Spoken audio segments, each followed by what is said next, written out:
Media మిత్రులకు నమస్కారం. ఈ పత్రికా సమావేశంలో పెద్దలు బట్టి విక్రమార్క గారు, పెద్దలు తుమ్కుమార్ రెడ్డి గారు,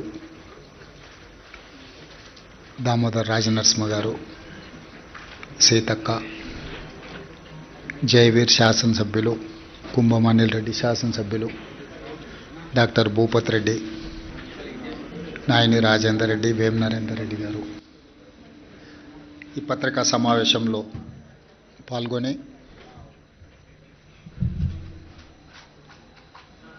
తెలంగాణ రాష్ట్రంలో స్థానిక సంస్థల ఎన్నికలు 12,728 గ్రామ పంచాయతీలకు గాను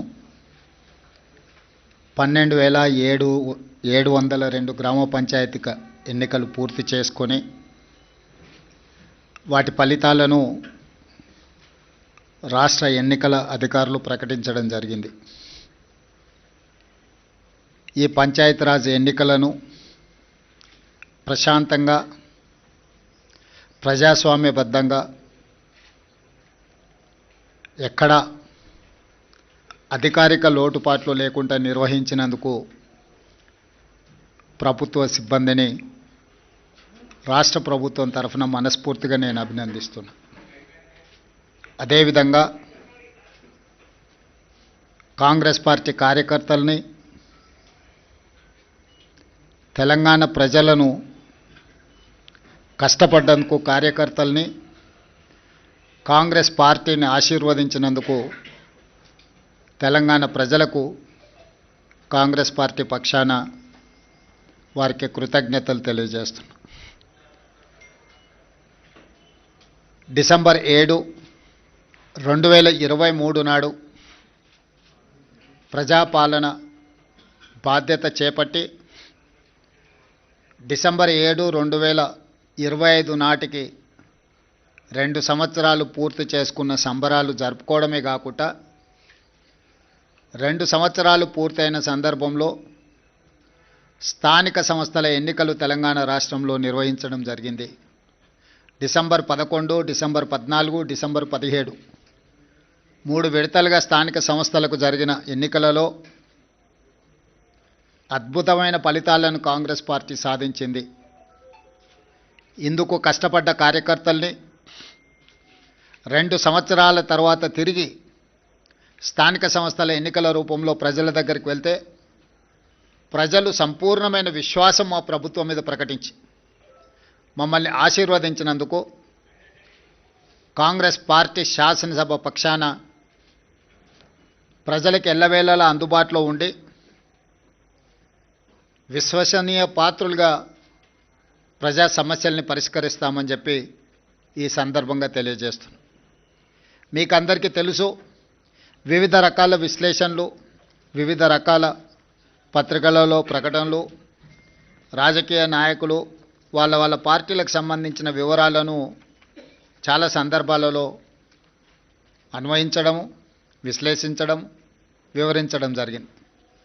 ఈరోజు మా పక్షాన ఫలితాలను, మాకు అందిన సమాచారము మీ ద్వారా తెలంగాణ ప్రజలకు, మీడియా మిత్రులకు వివరించాలని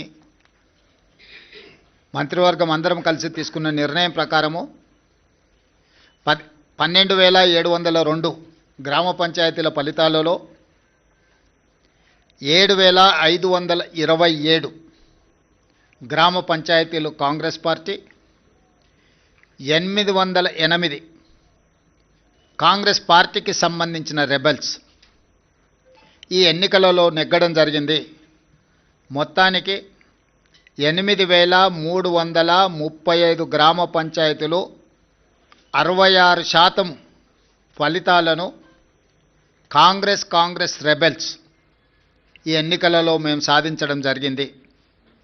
అదేవిధంగా బీఆర్ఎస్, బీజేపీ ఒక కూటమిగా ఈ ఎన్నికల్లో పోటీ చేసి 3,511 బీఆర్ఎస్, 710 గ్రామ పంచాయతీలు బీజేపీ, టోటల్గా 4,221 బీఆర్ఎస్ బీజేపీ కూటమి గెలుచుకోవడం జరిగింది. ఇది 33%. దాదాపుగా 146 గ్రామ పంచాయతీలు సిపిఐ సిపిఎం ఇతరులు 1%, ఇతర రాజకీయ పార్టీలు కూడా నెగ్గడం జరిగింది. తద్వారా కాంగ్రెస్ రెబల్స్ 66% గెలిస్తే బీజేపీ బీఆర్ఎస్ 33%, కమ్యూనిస్టులు 1% ఈరోజు ఈ ఎన్నికల్లో ఫలితాలను సాధించిండ్రు. ఈ ఫలితాలు మా 2 సంవత్సరాల పరిపాలనకు ప్రజలిచ్చిన తీర్పు. 2023 డిసెంబర్ 7 నాడు మేము అధికారం చేపట్టిన తర్వాత కంటోన్మెంట్ శాసనసభ ఉప ఎన్నికలు జరిగినాయి. పోయిన నెల జూబ్లీ హిల్స్ శాసనసభ ఉప ఎన్నికలు జరిగినాయి. ఈ 2 ఉప ఎన్నికలలో కూడా కాంగ్రెస్ పార్టీని ప్రజలు ఆశీర్వాదించడం జరిగింది. ఈనాడు గ్రామీణ ప్రాంతాలలో జరిగిన గ్రామ పంచాయతీ ఎన్నికలు 94 శాసనసభ నియోజకవర్గాల పరిధిలో ఈ ఎన్నికలు జరిగినాయి. ఈ 94 శాసనసభ నియోజకవర్గాల పరిధిలో జరిగిన ఎన్నికల్లో కాంగ్రెస్ పార్టీ 87 శాసనసభ నియోజకవర్గాలలో మెజారిటీ సాధిస్తే బీఆర్ఎస్ 6 శాసనసభ నియోజకవర్గాలలో మెజారిటీ సాధిస్తే బీజేపీ 1 శాసనసభ నియోజకవర్గంలో మెజారిటీ గ్రామ పంచాయతీలు సాధించుకోవడం జరిగింది. బీఆర్ఎస్ దుబ్బాక, హుజూరాబాద్, జన్గాం, సిద్దిపేట, సిరిసిల్ల, సిర్పూర్, కాగజ్ నగర్లో మెజారిటీ సాధిస్తే ముదోల్లో బీజేపీ అధిక గ్రామ పంచాయతీలను సాధించడం జరిగింది. 94 శాసనసభ నియోజకవర్గాలలో స్థానిక సంస్థల ఎన్నికలు జరిగితే కాంగ్రెస్ పార్టీ 87 శాసనసభ నియోజకవర్గాలలో అత్యధిక స్థానాలను సాధించడం ద్వారా 2023 నాడు మేము సిపిఐ కలిసి సాధించిన 65-66 శాసనసభ నియోజకవర్గాలతో పోలిస్తే ఇప్పుడు ఇంకొక 21 శాసనసభ నియోజకవర్గాలు అధికంగా గెలవడం జరిగింది. బీఆర్ఎస్ నాయకులు ఉప ఎన్నికల సందర్భంగా రెఫరెండం అన్నారు. వాస్తవంగా పట్టణ ప్రాంతంలో ఉన్న 26 శాసనసభ నియోజకవర్గాలలో జనరల్ ఎలక్షన్లో మేము 1 సీటు కూడా సాధించలే. కానీ జరిగిన 2 ఉప ఎన్నికలు హైదరాబాదు మహానగర పరిధిలో జరగడంతో ఆ 2 నియోజకవర్గాలలో కూడా ఈ 26 మహానగర పరిధిలో ఉన్న శాసనసభ నియోజకవర్గాలలో ఉప ఎన్నికలు జరిగిన 2 శాసనసభ నియోజకవర్గాలలో ప్రజలు తీర్పిచ్చారు. స్థూలంగా నేను చెప్పదలుచుకున్నది, రాష్ట్ర స్థాయిలో అది పట్టణ ప్రాంతం కావచ్చు, గ్రామీణ ప్రాంతం కావచ్చు, ఈ 2 సంవత్సరాలలో జరిగిన ప్రతిష్టాత్మకమైన ఎన్నికలలో మా ప్రభుత్వానికి విస్పష్టంగా ప్రజలు ఆదరించి గౌరవించి అత్యధిక స్థానాలను కట్టబెట్టినరు. దీనికి ప్రధానమైన కారణం పేదలకు మేము అందించిన రేషన్ కార్డులు, పేదలకు మేము అందించిన సన్నబియ్యం, రైతులకు మేము మాఫీ చేసిన రుణమాఫీ, రైతు భరోసా, బోనస్ 500, పండించిన వరి ధాన్యాన్ని మొత్తాన్ని కొనడం, ప్రతి పేదవాడికి 200 యూనిట్ల ఉచిత కరెంట్, మహిళలకు ఆర్టీసీలో ఉచిత బస్సు ప్రయాణం, 500 రూపాయలకే సిలిండర్ ఇవ్వడం, 27,000 కోట్ల రూపాయలు మహిళలకు 0 వడ్డీతో రుణాలు ఏర్పాటు చేయడం, ప్రతి విషయంలో 4.5 లక్షల ఇందిరమ్మ ఇండ్లు పేదల ఆత్మగౌరవం కోసం వాళ్ళకి ఇండ్ల కేటాయించడం. ఇదే కాకుండా దీర్ఘకాలికంగా ఒక సంక్షోభాన్ని సృష్టించిన మాదిగ ఉపకులాల వర్గీకరణను పరిష్కరించడం, 100 సంవత్సరాల నుంచి జటిలంగా మారిన కులగణనను నిర్వహించడం, 61,000 ప్రభుత్వ ఉద్యోగ నియామకాలు చేపట్టడం, మూతబడుతున్న ప్రభుత్వ పాఠశాలలను తిరిగి తెరవడమే కాకుండా టీచర్ల నియామకం చేపట్టి పేదలకు నాణ్యమైన విద్యను అందించాలని మేము చేస్తున్న ప్రయత్నాలు అన్నీ కూడా ఈనాడు ఒక క్రమ పద్ధతిలో సంక్షేమాన్ని, అభివృద్ధిని సమపాళ్లలో మెలవించి పరిపాలన అందించడం, అన్నిటికంటే 6 గ్యారంటీలతో పాటు 7వ గ్యారంటీ ఇస్తున్నాం, ప్రజలకు స్వేచ్ఛ, ప్రజాస్వామ్యాన్ని కాంగ్రెస్ పార్టీ అందిస్తుంది అని. ఈ 2 సంవత్సరాలల్లో ఎక్కడ కూడా ప్రజల్ని నిర్బంధించాలన్న ఆలోచన కానీ, ప్రతిపక్షాల మీద కక్ష సాధింపు చర్యలకు పాల్పడడం కానీ మా ప్రభుత్వం చేయలేదు. ఈ ఎన్నికల్లో కూడా మీరు చూసినారు, స్వేచ్ఛగా ప్రజలు ఎవరికి నచ్చిన రాజకీయ పార్టీ మద్దతుతో వాళ్ళు ఎన్నికల్లో పోటీ చేయడమే కాకుండా ప్రజల దగ్గరికి వెళ్ళి వాళ్ళు ఓటు అడిగి ప్రజా తీర్పును కోరినరు. ప్రజలకు కూడా స్వేచ్ఛగా తీర్పునిచ్చే అవకాశాన్ని మా యంత్రాంగము, ప్రభుత్వము, పార్టీ అన్ని రకాలుగా ప్రజాస్వామ్యబద్ధంగా ఈ ఎన్నికలు నిర్వహించినాం. మొట్టమొదటిసారి తెలంగాణ రాష్ట్రం వచ్చిన తర్వాత ప్రజలకు ఒక స్వేచ్ఛాయుతమైన వాతావరణంలో ప్రజాస్వామికబద్ధంగా ఎన్నికలను నిర్వహించడం జరిగింది. ఈ ఎన్నికల్లో అధికార దుర్వినియోగానికి పాల్పడడం కానీ, లేకపోతే మా హోదాలను అడ్డుపెట్టుకొని ప్రత్యక్షంగానో పరోక్షంగానో రిజర్వేషన్ల మీద ప్రభావం చూపించడమో, లేకపోతే ఎన్నికలను ప్రభావితం చేసే నిర్ణయాలను కానీ మేము చేయలేదు. అందుకే తెలంగాణ రాష్ట్రంలో మేము ఇచ్చిన 7వ గ్యారంటీని కూడా ఈరోజు అమలు చేసి చూపించినాము. దాంతో స్వేచ్ఛతో కూడుకున్న ప్రజాస్వామికబద్ధమైన ఎన్నికల్ని నిర్వహించి ప్రజల చేత మన్ననలు పొంది ఒక మంచి పరిపాలన అందించడానికి మేము ముందుకు వెళ్తున్నాము. ఏ రోజు కూడా ఓడినప్పుడు కుంగిపోవడము, గెలిచినప్పుడు ఉప్పొంగిపోవడం, గెలిస్తే అహంకారంతో కళ్ళు నెత్తికెక్కడం లాంటి వ్యవహారాలలో మేమెప్పుడూ భాగస్వాములం కాలేదు. వీటన్నిటికీ దూరంగా ఉండి ప్రజలకు దగ్గరగా, చెరువగా ఉండి సంక్షేమాన్ని, అభివృద్ధిని ముందుకు తీసుకువెళ్ళాలనే ప్రయత్నం చేస్తూనే ఉన్నాం. ఈనాటి ఫలితాలు మా బాధ్యతను మరింతగా పెంచినాయి. ఈనాడు కేంద్ర ప్రభుత్వం ఆనాడు శ్రీమతి సోనియా గాంధీ, మన్మోహన్ సింగ్ గారు అందించిన మహాత్మా గాంధీ ఉపాధి హామీ పథకాన్ని నిర్వీర్యం చేసి, నీరుగార్చి, పేరు మార్చడమే కాకుండా విధానాలను మార్చడం ద్వారా పేదలకి పథకాన్ని అందకుండా చెయ్యాలన్న కక్ష, కుట్ర స్పష్టంగా కనిపిస్తుంది. కేంద్రంలో సోనియా గాంధీ గారి మీద, రాహుల్ గాంధీ గారి మీద కక్షతో కూడిన అక్రమ కేసులు పెట్టడం, కోర్టులు చీవాట్లు పెట్టినా కూడా మారకపోవడాన్ని మనం కళ్ళతో చూస్తున్నాం. వీటన్నిటిని దృష్టిలో పెట్టుకొని ప్రజలు ప్రజాస్వామికబద్ధమైన కాంగ్రెస్ పార్టీ ప్రజలకు రక్షణ. అందుకే ఈరోజు తెలంగాణ ప్రజలు కాంగ్రెస్ పక్షాన బలంగా నిలబడ్డారు. ఈ స్ఫూర్తి కొనసాగుతుంది. భవిష్యత్తులో ఇంకా బలంగా పనిచేస్తాము, బాధ్యతతో పనిచేస్తాము. ఎదిగినా కొద్దిగా ఒదగాలి అని పెద్దలు ఏదైతే సూచన చేసిండ్రో వాటిని దృష్టిలో పెట్టుకొని ఆ విధంగానే ముందుకు వెళ్తాము. ప్రతిపక్షంలో ఉన్న వాళ్లకు అధికారం కోల్పోయినా అహంకారం దగ్గలేదు. ఇంకొక ఆయన కడుపు నిండా విషం పెట్టుకొని, మూసీలో కాలుష్యం కంటే ఆయన కడుపులో విషం ఎక్కువగా కనిపిస్తుంది, ఆయన మాటల్లో, ఆయన చేతల్లో, ఆయన వ్యవహార శైలిలో. ఇప్పటికైనా ప్రజా తీర్పును గౌరవించి ప్రభుత్వం తీసుకుంటున్న నిర్ణయాలకు సహకరించి ముందుకు రావాలి.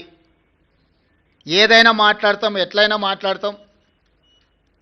బర్తగించిన విధానాలతోని ప్రజల్ని ఇబ్బంది పెడతాము అనంటే ప్రజలు ఇచ్చే తీర్పు ఈరోజు వాళ్లకు కనువిప్పు కలగాలి అని నేను అనుకుంటున్నా. ఈ ఫలితాలను చూసే అద్భుతం అనుకుంటారు. సంతోషం. ఈ అద్భుతం 2029లో కూడా జరుగుతుంది మీరు కోరుకున్నట్టే. 2/3 మెజారిటీతోనే 2029లో కాంగ్రెస్ తిరిగి అధికారంలోకి వస్తుంది.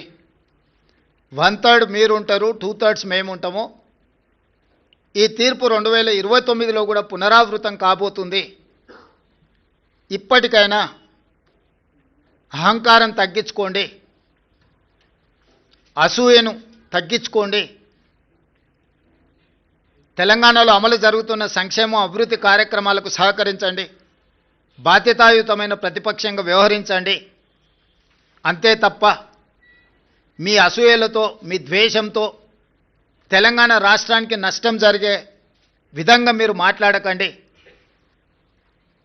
అంతర్జాతీయ విపణిలో తెలంగాణ రాష్ట్రానికి ఒక గొప్ప గుర్తింపు, పర్ క్యాపిటా దేశంలోనే నెంబర్ 1 3,87,000 రూపాయలతో పర్ క్యాపిటా ఇన్కంలో కానీ జిఎస్డిపిలో కానీ అన్ని రంగాలలో తెలంగాణ దేశంలోనే నెంబర్ 1 రాష్ట్రంగా ఈరోజు అభివృద్ధి పదం వైపు నడుస్తున్నది. ఇంకా అభివృద్ధి జరగాల్సిన అవసరం ఉన్నది. సంపద పెంచాలి, పేదలకు పంచాలి అనే మా విధానాన్ని కొనసాగిస్తాము. ఇప్పుడు ఏ విధంగా అయితే మీడియా సహకారం ఉందో భవిష్యత్తులో కూడా మీ సహకారం ఈ విధంగా ఉండాలి అని మా ప్రభుత్వం భావిస్తుంది. మీడియా మిత్రులకు కూడా మీ సహకారం అందించినందుకు మనస్ఫూర్తిగా ధన్యవాదాలు తెలియజేస్తున్నా.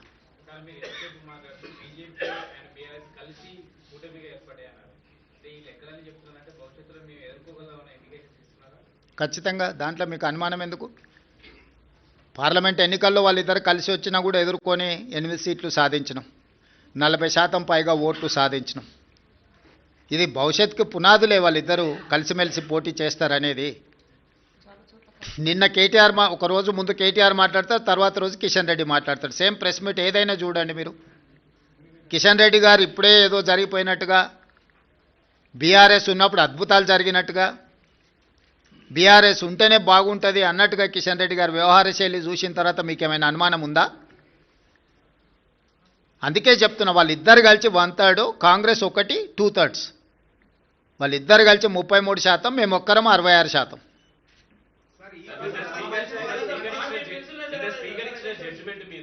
రాహుల్ గాంధీ రాజ్యాంగాన్ని పట్టుకొని దేశవ్యాప్తంగా సేవ్ డెమోక్రసీ అంటున్నారు. వాళ్ళ అధికారంలో ఉన్న రాష్ట్రంలో మాత్రం డెమోక్రసీని కూల్ చేశారు.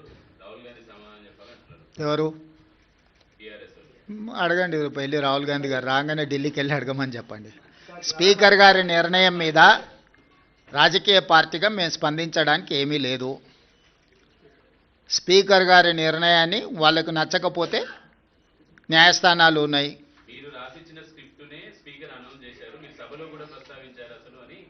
ఇప్పుడు నేను వాళ్ళ అవగాహన రాహిత్యానికి జాలి పడుతున్నా. పదే హరీష్ రావు గారు శాసనసభలోనే మేము 37 మంది శాసనసభ్యులు ఉన్నాం, మాకింత సమయం ఇవ్వాలని మాట్లాడింది మీరు కళ్ళతో చూసిరు, మీరు చెవులతో విన్నారు, అవునా? ప్రతిసారి శాసనసభ ముగింపు సమావేశాలలో స్పీకర్ గారు ఒక బులెటిన్ ఇష్యూ చేస్తారు. ఏ పార్టీకి ఎంతమంది శాసనసభ్యులు ఉన్నారు, వారు ఎంతెంత సమయం మాట్లాడినరని ప్రతిసారి బులెటిన్ ఇష్యూ చేస్తారు స్పీకర్ గారు. ఇప్పటివరకు జరిగిన అన్ని శాసనసభ సమావేశాల ముగింపులో స్పీకర్ గారు స్పష్టంగా ప్రకటించారు. ఏ ఒక్క రోజు కూడా స్పీకర్ గారి నిర్ణయాన్ని వాళ్ళు ప్రశ్నించలేదు.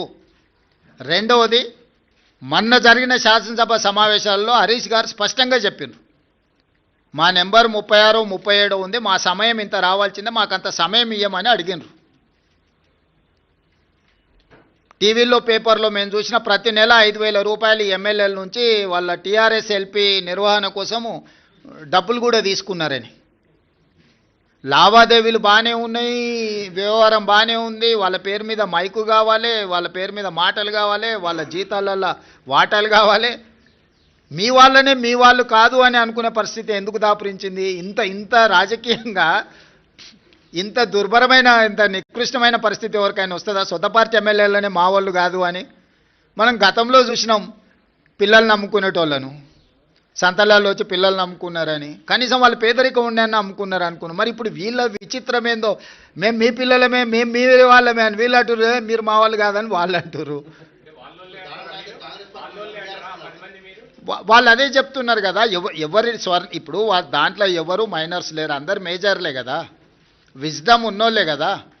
ఆ మేజర్స్ విజ్డమ్ ఉన్నోళ్ళే వాళ్ళు ఎవరో చెప్తున్నప్పుడు నీ అభిప్రాయంతో నా అభిప్రాయంతో ఏం పని ఉంది?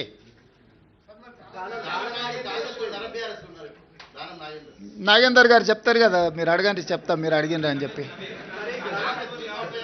ఎస్ అమర్ గారు, అమర్ గారు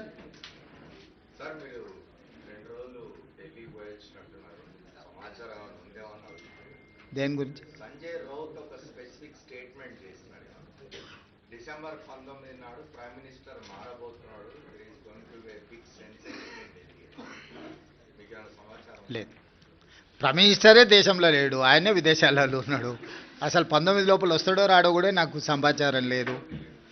కాబట్టి మార్పు గురించి ఐ డోంట్ నో. అంటే ఆయన స్టేట్మెంటు నా దృష్టిలో లేదు, మార్పు విషయం అసలే లేదు. ఎందుకంటే అది ఎల్పీ తీసుకోవాల్సిన, లెజిస్లేచర్ పార్టీ తీసుకోవాల్సిన నిర్ణయం నా దృష్టిలో లేదు.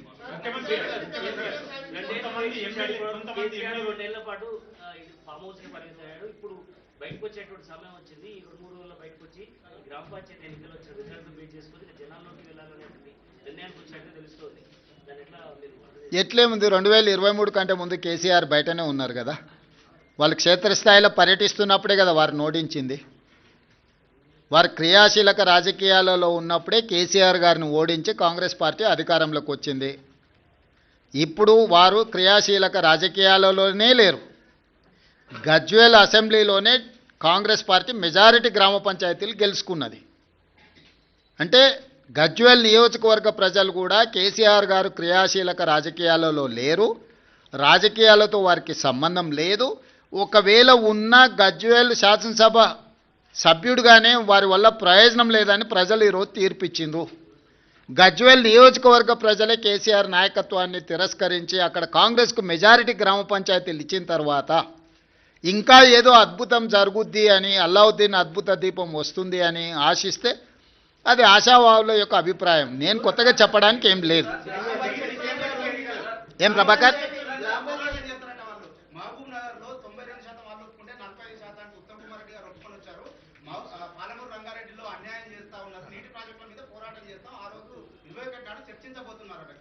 నేనేమంటున్నా అంటే కేసీఆర్ గారిని ప్రతిపక్ష నాయకుడిగా లేఖ రాయమనుంది.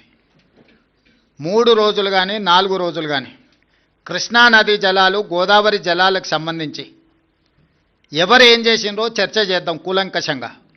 పూర్తి వివరాలతో వచ్చి కూర్చుందాం. ఏ విషయమైనా వారు లేవనెత్తని 10 సంవత్సరాలలో వారు చేసిన అన్యాయాన్ని, వారు సంతకాలు పెట్టి 299 టీఎంసీ మాకు చాలు, 512 టీఎంసీ ఆంధ్రప్రదేశ్ను తీసుకోమని కృష్ణానది జలాలలో ఏ విధమైన ఒప్పందాలు చేసిండో, ఒప్పందాలతో పాటు 10 సంవత్సరాలైన పాలమూరు రంగారెడ్డి ఎత్తిపోతలకు కానీ, కల్వకుర్తి ఎత్తిపోతలకు కానీ, సీతారామ సాగర్ కానీ దేనికి నికర జలాలు కానీ వరద జలాలు కానీ సాధించలేదు. సమ్మక్క సారలమ్మ కూడా వారు సాధించకపోతే ఉత్తమ్ కుమార్ రెడ్డి గారు మంత్రిగా సాధించిండ్రు. ఈరోజు ఏదైనా పక్క రాష్ట్రం నుంచి మన హక్కులను సాధించడమంటే మేము అధికారంలోకి వచ్చిన తర్వాతనే.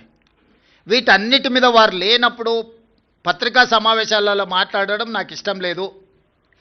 నేను సూటిగా వారితోని చర్చను ఆహ్వానిస్తున్నా. చంద్రశేఖరరావు గారు బీఆర్ఎస్ ఆఫీస్ కార్యాలయంలో చర్చించడం కాదు, వారు అడిగితే ఎప్పుడంటే అప్పుడు ప్రత్యేక సమావేశాల్లో ఏర్పాటు చేస్తా. కృష్ణా గోదావరి జలాల మీద చర్చ చేద్దాం. పూర్తి వివరాలను, వాస్తవాలను ప్రజలకు వివరిద్దాం. ఈరోజు ఉమ్మడి రాష్ట్రానికంటే కూడా తీరని ద్రోహం చేసింది బీఆర్ఎస్, చంద్రశేఖరరావు గారు. ఆధారాలతో సహా మొత్తం సభలో చర్చకు మేము పెట్టడానికి సిద్ధంగా ఉన్నాము. వారు సభకు వచ్చి చర్చించి నిజంగానే మా వైపు నుంచి ఏమైనా లోపం ఉంటే వారిని ప్రశ్నించమని నేను సవాల్ విసురుతున్నా. బురద జల్లుతాం, పారిపోతామంటే ప్రజలు అన్నీ గమనిస్తున్నారు. ప్రజలు ఎవరు అమాయకులు లేరు.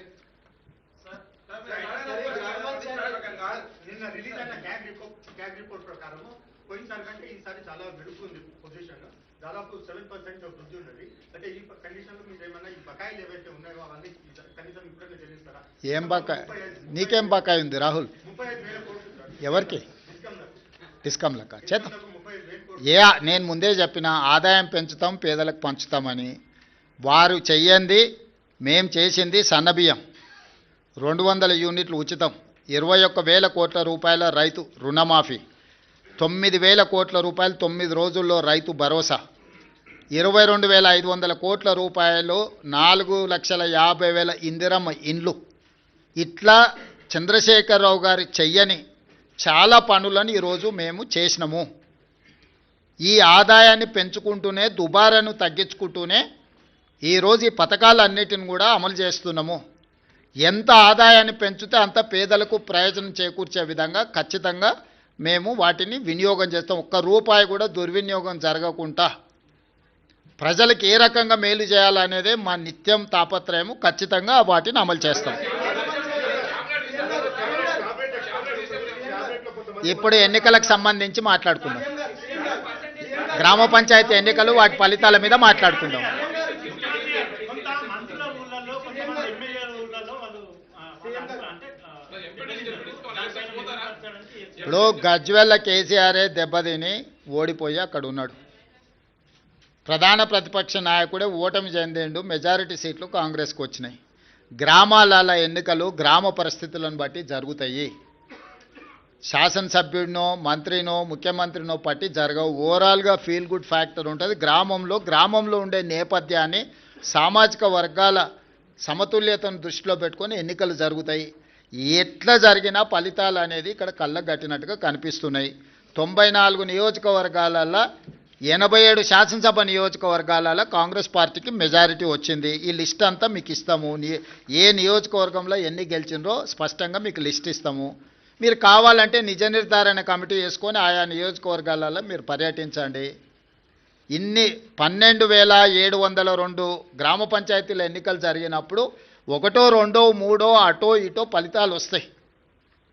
ఆ ఫలితాలు అనేది భవిష్యత్తులో మన కార్యాచరణను సవరించుకోవడానికి ఉపయోగించుకుంటాం తప్ప దానికి మించి వేరే రకంగా దీని మీద చర్చించుకోవాల్సిన అవసరం లేదు.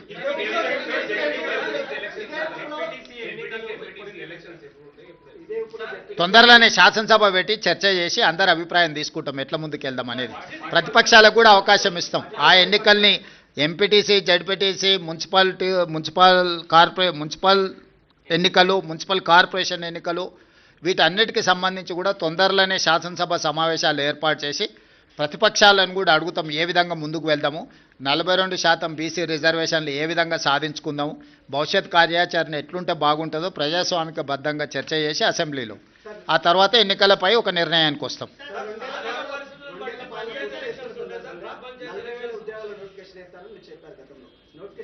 వేస్తాం తప్పకుండా. ఇప్పుడు అన్ని పరిశీలిస్తున్నాం, సభలో చర్చించి తీసుకుంటాం.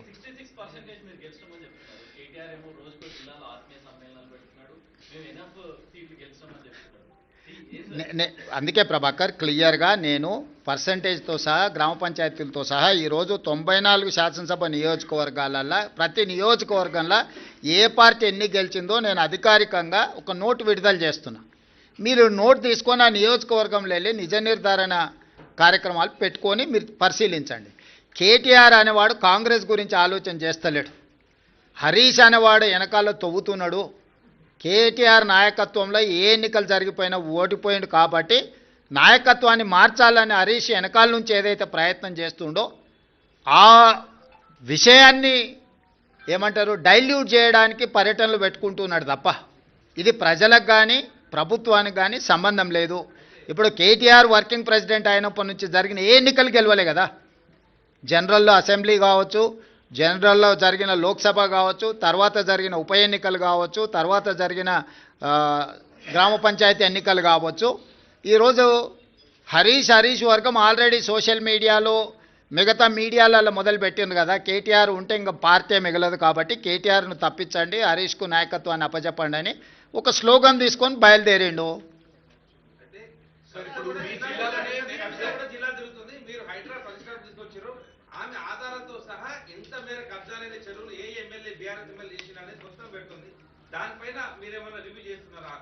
అన్నిటి మీద చేస్తాం. ఇప్పుడు నువ్వు చెప్పింది రివ్యూ చేస్తాం, వాళ్ళు చెప్పింది రివ్యూ చేస్తాం. రీసెంట్గా కేఏ పాల్ గారు కూడా కొన్ని అంశాలు లేవనెత్తిండు, వాటిని కూడా రివ్యూ చేస్తున్నాం. నీ అమాయకత్వం అది. మీరు లేనిది ఊహించుకొని కాయించుకొని గత 10 ఏళ్లలో జరిగినవి తీసుకొని ఇప్పుడు జరుగుతున్న వాటిని తీసుకొని ఎన్ని గురుకులాలు ఉన్నాయి, ఎక్కడేం జరిగింది అనేది లెక్క లేకుండా బాధ్యత లేకుండా ప్రశ్నలు అడగకండి. అట్లాంటి పరిస్థితి రాదు. ఎక్కడైనా ఏదైనా జరిగితే తక్షణమే చర్యలు తీసుకుంటున్నాం. ధన్యవాదాలు.